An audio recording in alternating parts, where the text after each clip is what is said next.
The reason you're feeling stuck isn't because of a lack of options. It's likely self-doubt that's keeping you from moving forward. In this episode, I sit down with Juliete Hall, a leadership expert, speaker, and author who walked away from corporate success to create a life fully aligned with her purpose. Juliete's helped countless people break free from fear, take ownership of their lives, and step into their true potential. We dive into why so many of us hesitate to take the leap, how to push past limiting beliefs, and the mindset shifts needed to create real change. Juliete also shares key lessons from her journey, such as how to bet on yourself, trusting your value, and taking action when the path ahead feels uncertain. If you've ever felt stuck, doubted yourself, or just wondered if you're capable of more, this episode's for you. Welcome to Move Your Mind, where we uncover why you are holding yourself back from getting the life you want and what to do about it. With the help from high-achieving guests and experts in behavioural science, personal development, and the health and wellness space. Join us if you're ready to move out of your own way toward your ideal self. I'm your host, Nick Brax, and I've been working in the health and wellness space for the last 15 years, helping people find direction and gain the courage to take control of their life. My mission is simple: to help you learn everything that I wish I knew so you can become your ideal self. Lacking guidance, I spent the majority of my youth feeling lost and disempowered, which led to depression, anxiety, low self-esteem, and substance abuse. Looking back, I didn't have the vocabulary to communicate what I was experiencing. And as a man, I didn't resonate with the emotional language used in traditional therapy. I didn't need to talk about my feelings. I needed tangible solutions to guide me toward building a life I was proud of. If you can relate, then this podcast is for you. In this episode, we discuss how to break free from self-doubt and start creating the life you actually want. If you're ready to take action and build a stronger mindset, then keep listening. Great to meet you, Juliete. And we were just talking tennis. We realized just before we started that we have a mutual love of tennis, and we probably could have talked for an hour about that. So maybe that'll be another conversation for another time, but so good to connect with you. Thank you, Nick. It's a pleasure. No, great to have you here. So before we jump into it, I might ask you straight away, for our listeners, can you give us a background on yourself, the work you do, and how you came to be doing what you're doing now? Sure. So I am originally from Columbia, South Carolina, born and raised there. So I'm a Southern gal. I attended Spelman College in Atlanta, Georgia, majored in English, minored in psychology. And I share that because I thought that I would go into broadcast journalism. But I had a lot of fun in college, got distracted. And when I graduated, I needed a job. And I hadn't applied myself in college. I didn't set myself up for success to pursue the career that I originally had in mind. And so I opted for a job, the only company that would take me, and it ended up being a bank. And so I always say that because my background, I take this meandering path to lead to where I am now due to my own lack of planning. But I started out in a bank. I worked in banking operations for 3.5 years. And then I decided that culture wasn't for me. I didn't like it. I felt drained every time I would pull into the parking lot, Nick. And I decided that I didn't want to get locked into banking. And I knew in my early 20s that if I wanted something better for my life, I had to take ownership. I had to take responsibility for it. And so I decided that I wanted to work for an organization where the values were consistent with mine, where there was a focus on people, developing people, and where I actually believed in the product and that I was a raving fan of the product. And I knew I wasn't crazy about other people's money, but I do have a love of food. And so I ended up working for a restaurant company, very well known and admired restaurant brand. And I worked for them for 17 years. And my background there was in franchisee operations, management consulting to business owners in the different restaurants. So I did that for about 13 years. And then the final years of my time at this restaurant organization was on the marketing side, public facing, uh, being a community ambassador of sorts, storytelling, which was very important to me because that aligned with what I love to do. Remember, Mm. I wanted to, I knew that I loved the stage. I knew I loved being in front of the camera. But that's my background. And the reason why I'm doing what I'm doing now is because at some point in my career, I had I had touched the ceiling, right? I had reached the ceiling. There was a line. I couldn't go any further.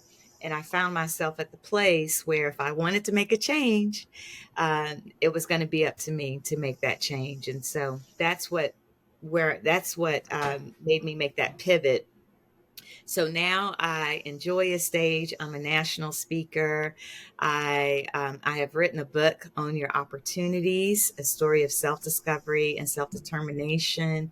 So I feel like my life has come full circle, Nick, uh, Mm. and I'm doing the things that I love to do. That I believe that I've been called to do. So that's where I am now. And I do some coaching and leadership advising as well. Well, thank you so much for sharing that. And I love hearing that story and that you've found a way to, like you're saying there, you love being on camera, presenting, doing all these different things, and you found a way to incorporate that into your career and making what you're passionate about your whole career and combining everything. And I think it's such a great full circle moment when that happens and when you find that. And I think it reminds me a lot of my own journey where I won't go into it too much, but, where I sort of was trying different things and wasn't really sure what I wanted to do, but knew what I loved doing. And through doing that, it led to, finding, eventually falling into the public speaking and then getting into acting and then doing the mental health work and finding eventually looking back that it really did combine, all of the things that I was really passionate about, but it sort of came about through trial and error, through putting yourself out there, through just, it's almost like you have to eliminate certain things that you don't want to do before you can find what you really do want to do. So I guess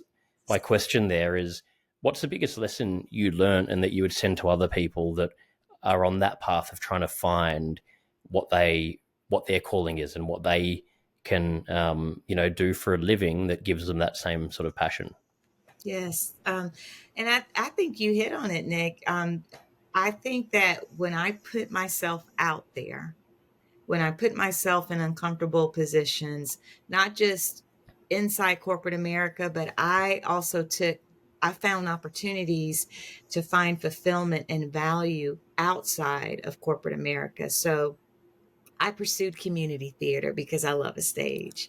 I got involved in the drama ministry. At some point, I even joined an acting agency. So we kind of share that in common too, because I thought I would be in Hollywood one day. I think I just enjoyed opportunities where I got to be free and express um, myself in a way that made me feel like a genius. I tell people that what you love to do and what you do well at that intersection is your genius. It's where your giftedness is. It's also where your purpose lies.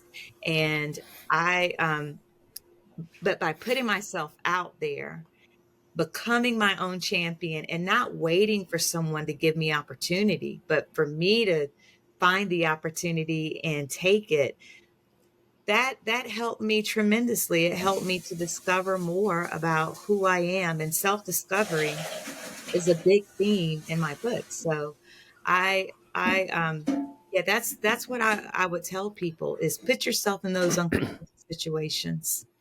I love that. Yeah, that's such good advice because I think, like you said there, it's that intersection of what is practical, but what you also love doing. And I've found the same thing. And if you look at the area of acting, and what I found in that is it's something I'm super passionate about. It's something I know many actors that are so passionate about it, but because there's not a lot of ownership in how do you actually make that into a career, it can actually lead to people becoming very anxious and Mm, depressed and having that lack of control, which isn't to say not to pursue that kind of thing, but it's about, I think, reassessing things and looking at, hang on, if something's not working here, what can I tweak? Because it's not just about being passionate, and it's not just about practicality. It's about finding that intersection.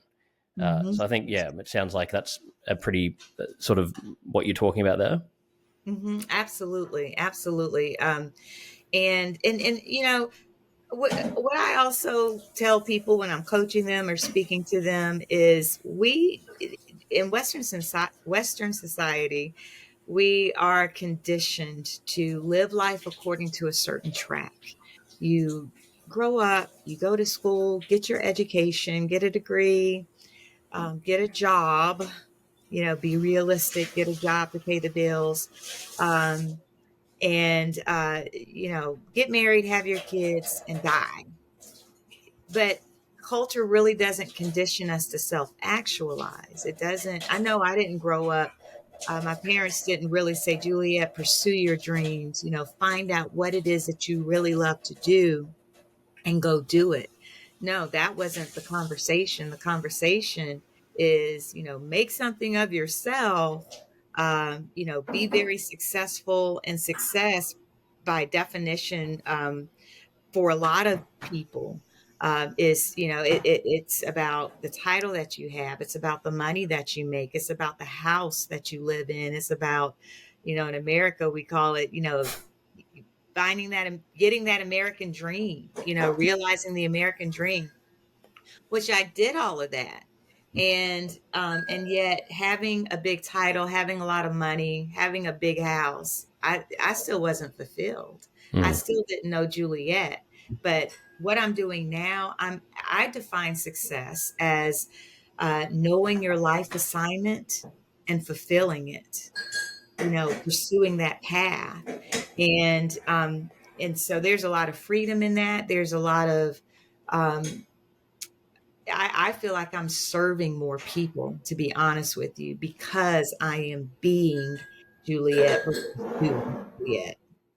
Yeah, yeah, I love that message, and it's so true, isn't it? We're sort of told from the beginning, this is what you're meant to do to be happy and follow this path, and our parents will reinforce that. If anything, most of the time we're, discouraged to follow what we're passionate about because we're told that's going to lead to us not being safe enough and secure enough, and we're put in a system and all those sorts of things. And it's unfortunate that, like you're saying in your story, a lot of the time we have to actually experience it to realize that's not the answer. Mm. But I think, it's essential really that you went through that journey and realize, hey, okay, I've actually now experienced this. How come I don't feel happy? I'm told that's what's meant to make me happy.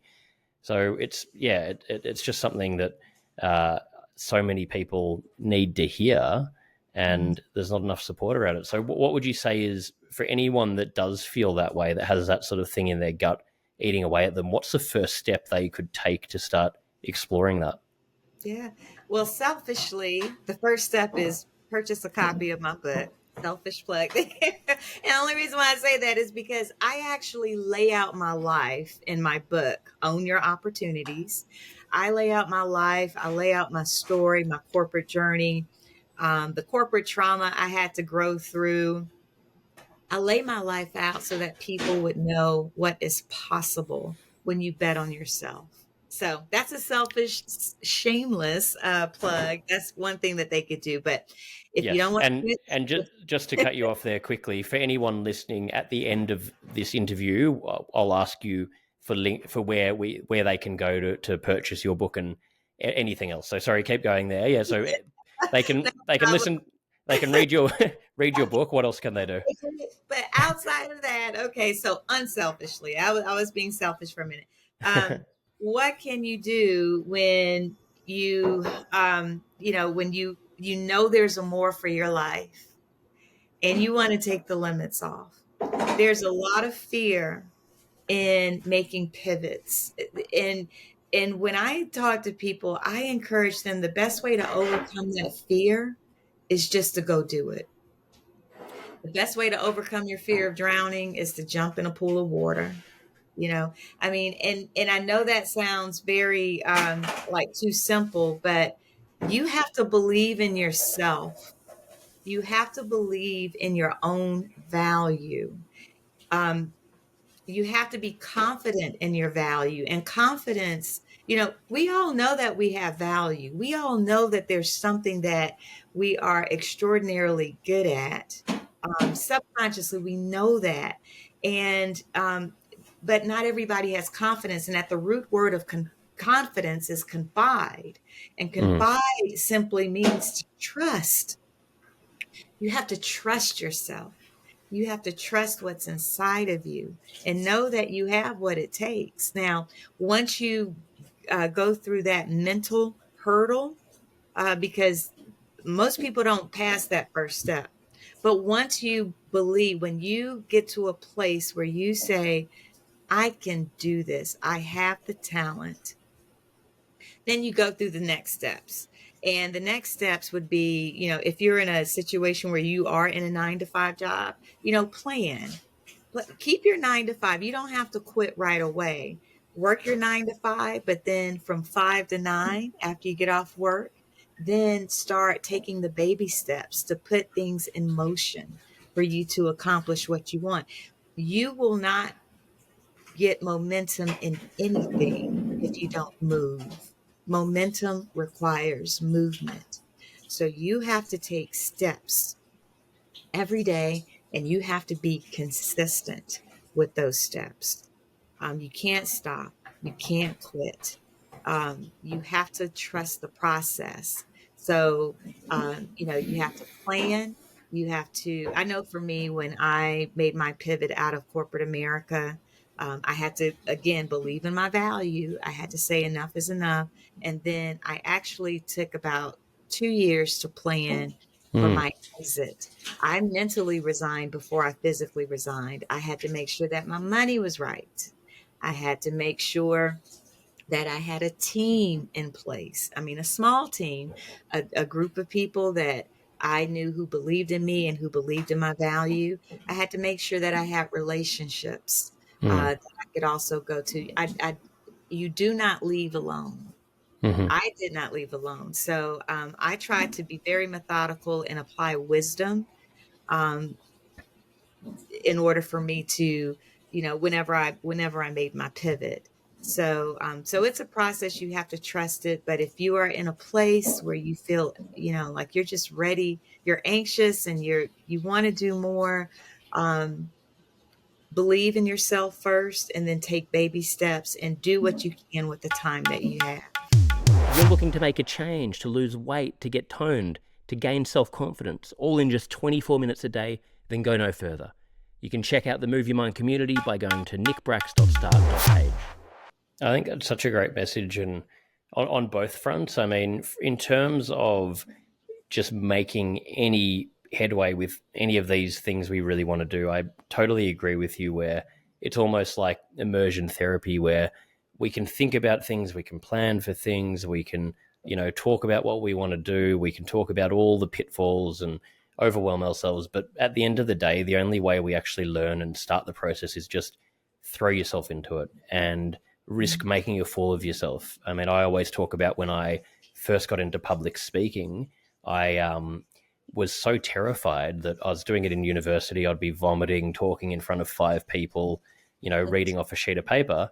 And then 2 years later, I was on a stage talking in front of, 1,000 people because I just had to keep doing it and got over it. And then I applied that to everything else. And at the end of the day, we're just afraid of things that we haven't experienced yet. It's not because we have, we're all the same really at the end. We've just had different experiences. But the other part of that message that you're saying, I think is really important for people to hear as well, where it is, yes, throw yourself into it. Yes, face your fears, but Mhm. don't do it in a reckless way.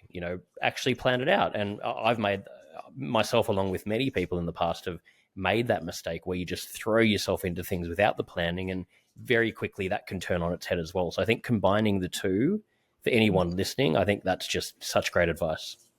Thank you. Yeah. And if I can add one other thing, because this falls along with the self doubt that we all have. I believe that what kills our, we kill our dreams in several ways, but I'm going to mention two. If you stay beholden to a salary. I've heard people say this before, a salary will kill a dream, right? But the other Yes. thing that kills a dream or that suffocates a dream is hesitation.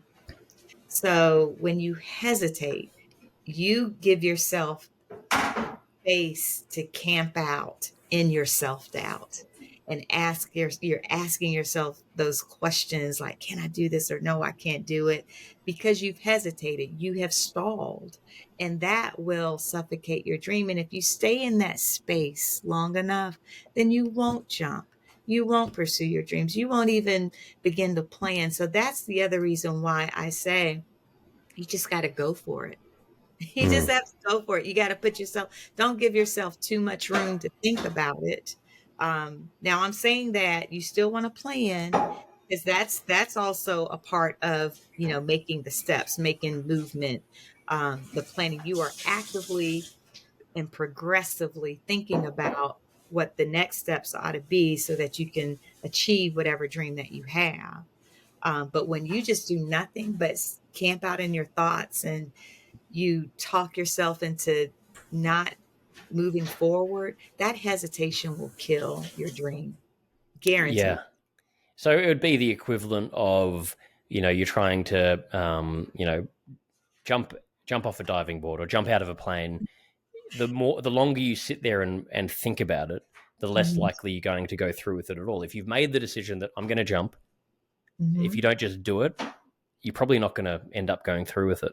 That's So right. yeah, I think it's a great point. On the second part of that, so once you do take that plunge, you plan it. You've gone and you're on your way. You're following whatever this dream is. The next thing that comes up is very quickly. A month, 2 months, 3 months in, the novelty is going to wear off very quick, and Hmm. reality is going to set in. You're going to Yes, face day-to-day difficulties, uncertainty, financial issues. that's right. Self-doubt will creep in. You're going to be feeling, it's going to sometimes feel impossible.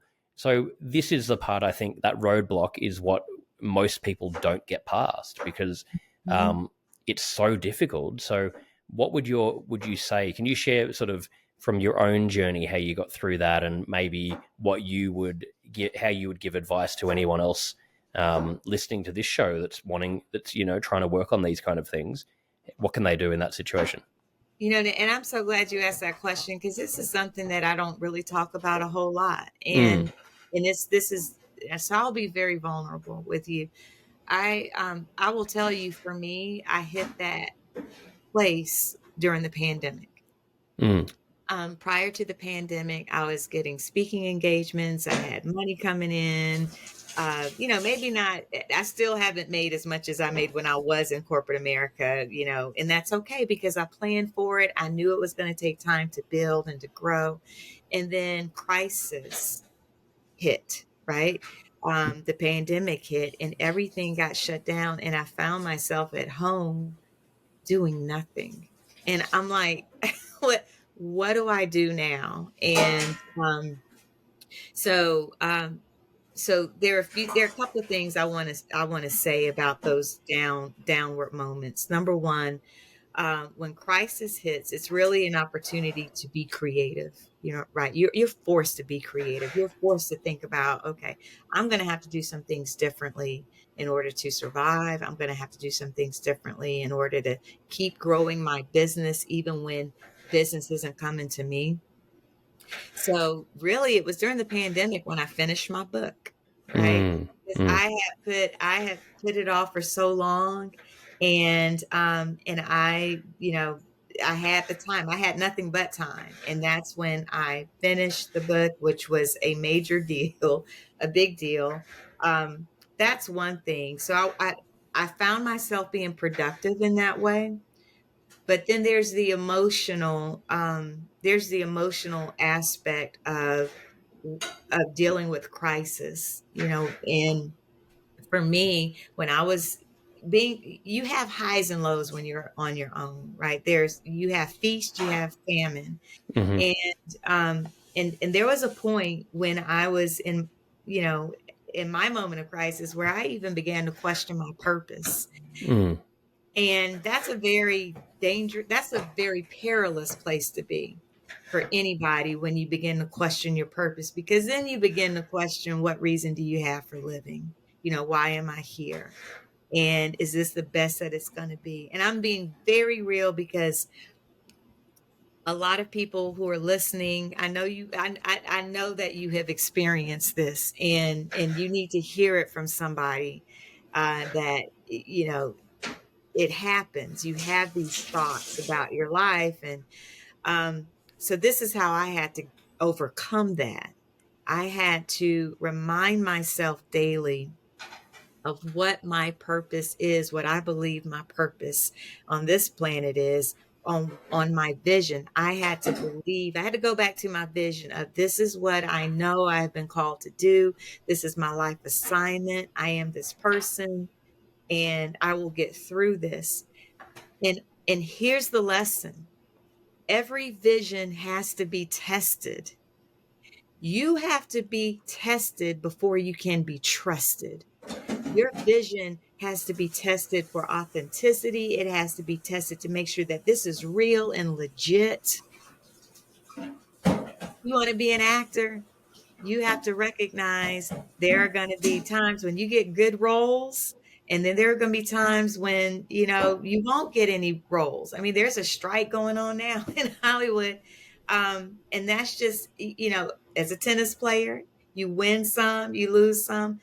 So I say this because we can relate to that, but the lesson is, there are highs and lows in life, and Mm-hmm. the test is about your endurance. The test is about, do you believe in what you want to do, in this dream that you have? Because if you don't believe in it, if you're not fully all in, then you will quit, and you will go back to, whatever it was that you were doing before. I've had those moments where I thought to myself, maybe I should go back to corporate America. But if I did that, Nick, then everything that I've done in the past 7 years would have been a lie. So that's my moment of vulnerability, and again, just fortunately, those moments are fleeting for me, but I still have them, where I question, am I doing what I'm supposed to do?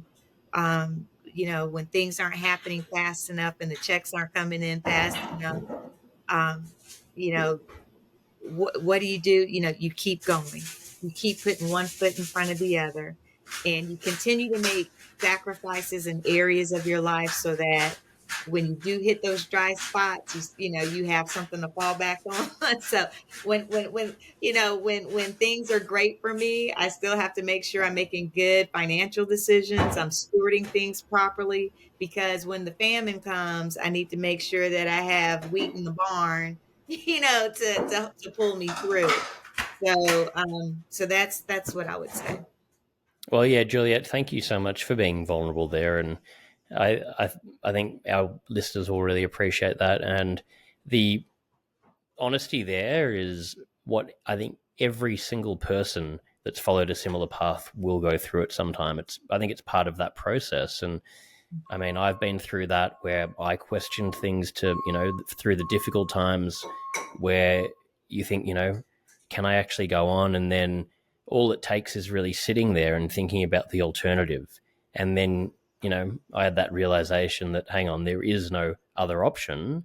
I'm Yeah. in this for good or bad, Mhm. because I can't go back. I don't. I'd rather be struggling and going through, following my dreams, and that's sort of equally scary and liberating when you realize that. But I think the other point you said there is so important about it is going to weed out how badly you actually want it. And I look at it like a funnel. You go through this path, and everything keeps going through a funnel, and it's only what actually ends up fitting through the end of it that is true to you and that you really want, because it's just going to weed out everything else. And if you are still, a year, 5 years, 10 years later following this same path, well, you must want it pretty badly, and it must mean something to you. So I think it's such a good point. And then the other point there of being creative when we go through these hard times, through COVID.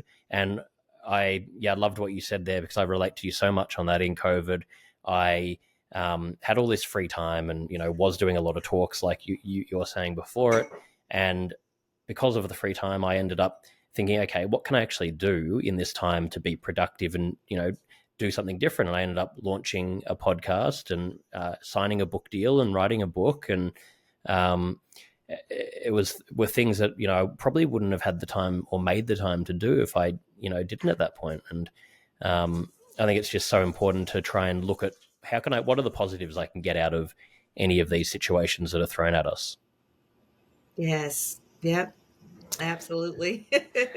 Yeah. And I do think it's like this, that question was just so important. I mean, it's always good to talk about the best practices when things are going well, but we have to discuss the best practices when things are not going well. And, Yeah. because we all deal with crisis. We all deal with low moments, in our life. And, I think, it's the sharing of the story of, how we dealt with it to overcome it. And because you can overcome this. And when you do overcome it, I mean, look, I got my book out and now I feel like I'm back on top again. Yeah. And, and you build and you continue to build and you grow from there. Yeah. You're back to where you were, but actually you're further than where you were because you're back doing that. But now you've got the book as well. So if you didn't have that downtime, it's like taking, one step back to go 5 steps forward. So sometimes we actually need to just put everything else on hold to get, something done and then we can move forward in the same way. But all of these different things take focus and time and energy. So, it's just part of the process. And I love the saying that you can do everything, but not all at once. So reminding yourself that we're in this for the long haul. So there might be, we get overwhelmed if we think about just the end goal all the time. But if you remind yourself, if I break this down into components, what's the thing I need to focus on now? And then once that is under control, you can focus on the next thing. And I think the only way to do that is to remind yourself to just enjoy the process, stop being fixated on the outcome. And if we are only fixated on the outcome, then the question is, how badly do you really want it? Because if you really love it, it's not really work. You're sort of doing day to day what you love doing. Right, right. Absolutely. And, and I also want to say this too, because there are some people who are perfectionists, Yeah. I've had to, I'm one of those, or I would say I used to be one of those. And, Same here. Um, and I had to learn to be okay with 80%, because I do not want to keep myself from moving forward because I'm waiting for everything to be perfect according to my standards. I have to learn, what, I can be okay with the 80% in my life, and so that I can think about the next thing, whatever that is. And I just say that for those who are recovering perfectionists out there. So yeah, it's a difficult thing to do, to not try and control everything and have that perfectionistic mindset. But it's so true because it's all about momentum and, there's no such thing as perfect anyway. You've got to get things done. Yes, do them well, but don't let it, slow you down as well. So yeah, I love that point. You've talked about corporate America, a few times here and the difficulties there. Can you touch on that more about sort of some of the challenges you faced in the corporate world, I guess, and that experience? One of the earliest stories that I tell in when I talk about corporate trauma, for example, I was in my early 20s and I was new at this organization, and I was the only woman on the team. I was the only woman of color. I was the only person of color. So I'm on a small team, all white men. I'm the youngest one. Some of these men old enough to be my father, right? And are you interested in joining a community of like-minded people who are on the same journey as you are? Even though you're the one that needs to do the work, you don't have to go it alone. You can find all of the information at nickbrax.start.page. And it was all good. This was an organization that at the time wanted to be more diverse, or was opening up the doors for more diversity, and it was great, and it was a great challenge for me. It was something that I look forward to doing, working with this organization. But I'm on this a team retreat, and and the discussion was around planning for the following year, and what are we going to do for a team bonding trip, because building relationships was really huge for this organization. And so the idea was on the table for attending a men's retreat. Okay. Now I'm the only woman at the table. And okay, so here was another obstacle my way, and I didn't understand it. And so, I had my ponytail, and I'm this young, wet behind the ears, young lady, 20 something years old. And again, I had to find a way uh, to professionally, amicably, express my confusion, to this. And so I said, okay, well, everybody else, all the men's they were nodding. I'm like, yeah, that sounds like a good idea. We can learn about leadership. We can learn how to be better fathers, blah, blah, blah. And then I speak up in my voice, and I'm like, well, I guess I can go, and maybe I can learn how to better communicate with men. That was my attempt of trying to find something positive out of that situation.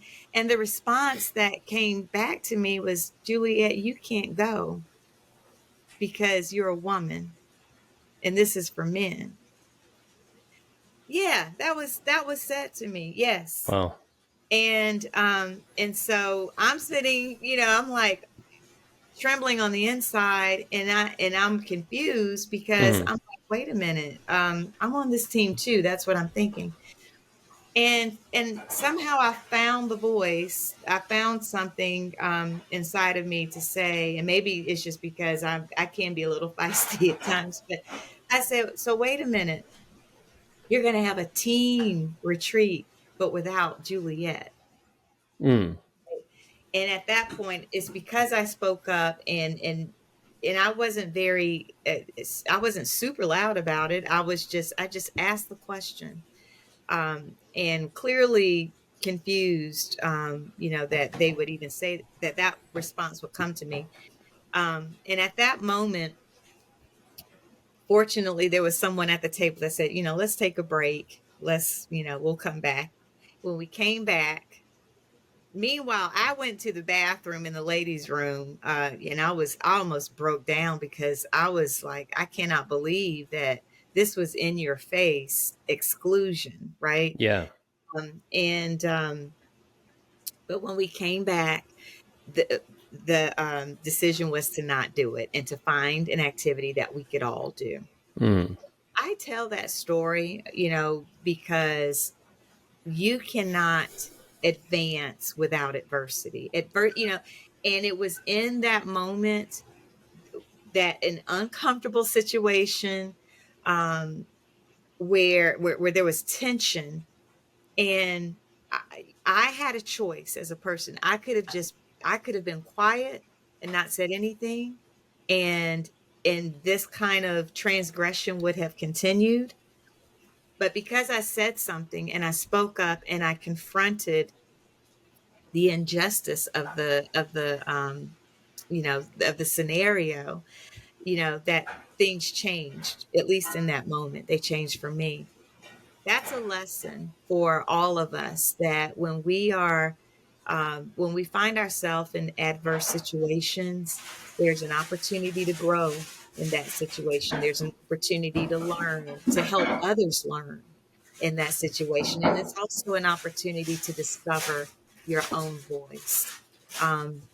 That's what happened for me. So that's an example. I know I went long-winded on that one, but I wanted to set the stage because it was a very pivotal moment for me. And I think it also, uh, I hope in that moment, it just raised the respect level just a little bit more, because I did take the risk in speaking out and confronting, uh,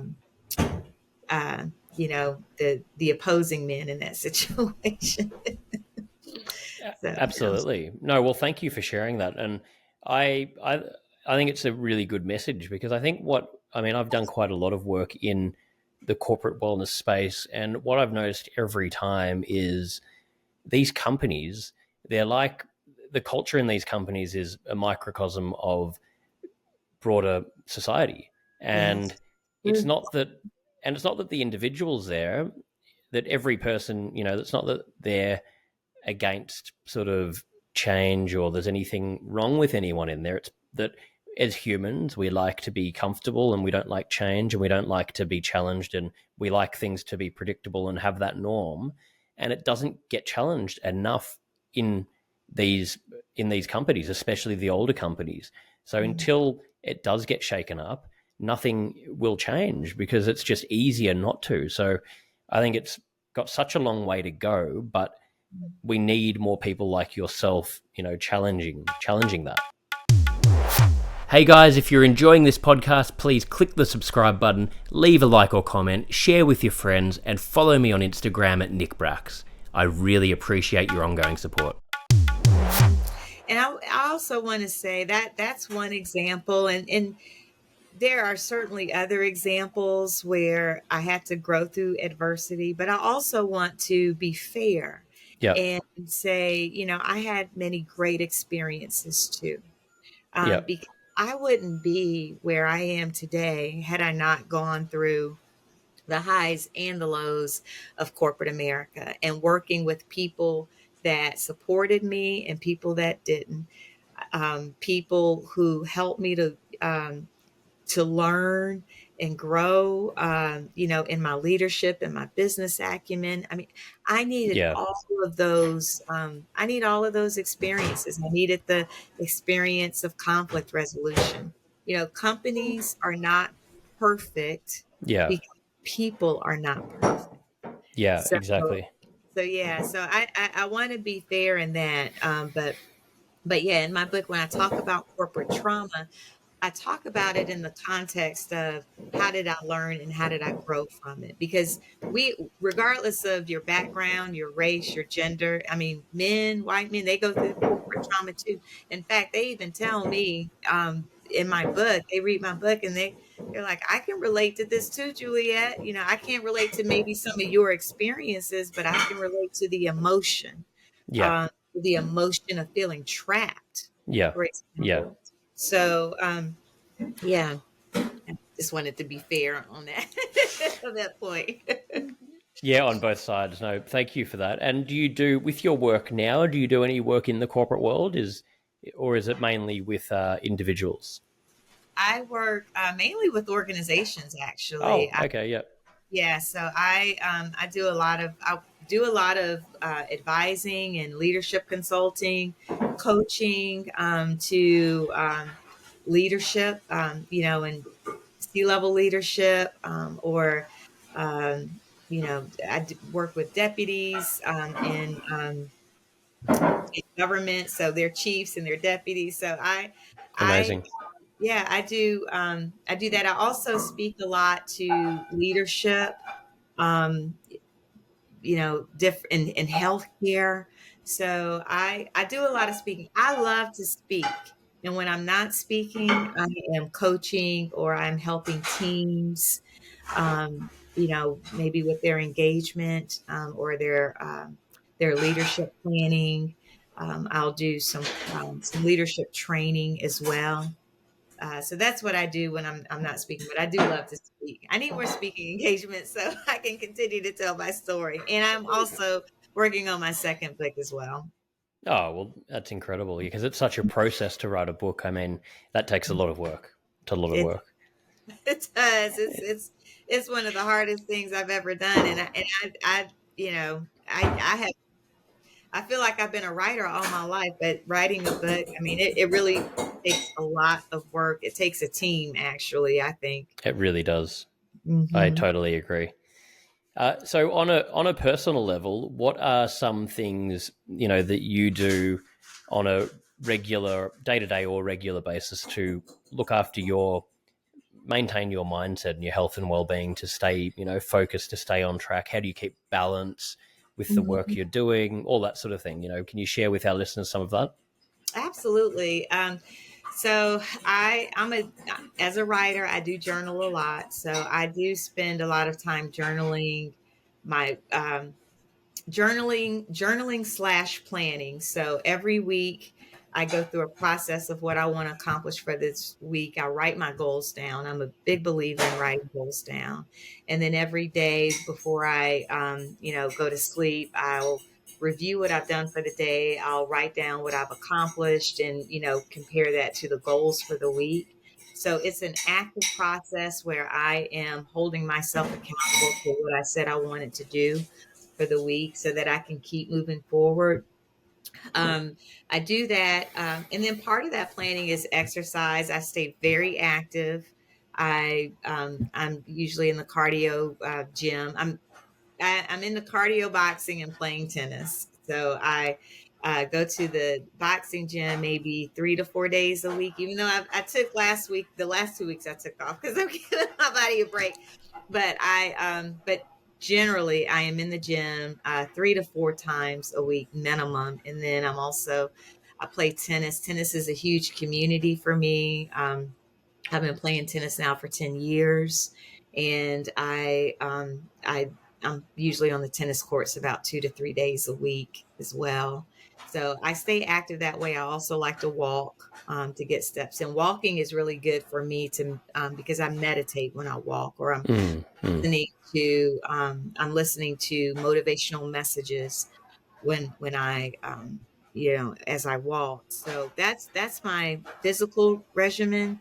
But I think for me, I'm told that I'm very disciplined. I think I am pretty disciplined. So I have to make sure that I'm spiritually strong, mentally strong, and I keep myself emotionally strong by avoiding people I don't want to be around and by saying no. I mean, you have to protect your white space Yeah, and learn that I have to tell that there are people that actually want to meet with me to um, that I just can't meet with right now because um, it's not helping me in the goals that I have to meet with them. yeah. Uh, so I do that, and then physically strong. So yeah, I stay active. But that's what my day looks like, and my life is pretty simple. I'm single. I don't have a family of my own. No dogs, no pets. It's just me. So I'm just working on being the best version of myself that I can possibly be. And life has just been so good, that way. And keeping it simple according to, um, I guess, I think I live a pretty simple life because I don't have too many distractions. Thank you for sharing that. Yeah, and simplicity is always the best, I think, keeping things simple, not overcomplicating it. So Mhm. we finish every episode with 5 closing questions. Before we go into those, can you share with our listeners where they can go if they want to learn more about you, if they want to find your book or anything else? Yes, so I'm very active on social media. First of all, you can find me on my website, www.juliethall.com, and that's spelled the way Shakespeare spells Juliet. So Romeo and Juliet, Juliet. And then Yep. my last name, Hall. I have to say that because people jack up my name all the time. And I'm like, y'all did not read Shakespeare. Y'all didn't read. Okay, but anyway. That's my website, juliethall.com. I'm also very active on Instagram. You can follow me there at juliet.hall. I'm active on YouTube. I have a YouTube channel, so you can hear more of my messages there. Also on LinkedIn as well, and Facebook. So I'm not active on Twitter, so don't find me there. But Instagram, YouTube, LinkedIn, Facebook, I'm there, and my Great. website. And Great. also Thank you. find the book as well. The book is available on anywhere, any major online retailer. So Amazon, Barnes and Noble, Books a Million. Fantastic. Thank you for that. And so definitely make sure to check that out. So these final questions, these are just quick answers, whatever comes to mind. The first one being, what's the best childhood memory that comes to mind for you? I think I immediately I think back to when I was 8 years old, and my mother was playing on the piano. She's a musician, and I just reached. I was on the living room floor, and I started writing. That's my earliest memory of being a writer, and I just remember the feeling of this freedom that I had, and that's my earliest. I think one of my best. Believe it or not, that's one of my best memories. Thank you for sharing. What do you think currently is the biggest burden on mental health in society? On mental health, the first thing that comes to mind for me is this whole dilemma on gender roles, and not having clarity, or yeah, I don't want to. I could go into all of that, but I think Yeah. the gender role dilemma. Absolutely. What's your personal definition of happiness? Freedom. Yeah, I love that. I agree with you on that one. What are you most afraid of? Being alone, dying, getting old, and being alone. Well, on a more positive note, what are you most proud of? What are you most proud of? I need to get a glass of wine after that one. Okay. I know. I don't want. You the first thing that comes to mind. I'm being honest.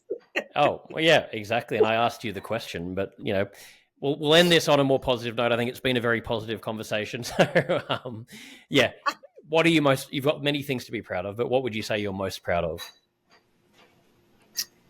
I am most proud of me. I'm most proud of the woman that I've become. I am truly living my best life. I mean, I am Juliet.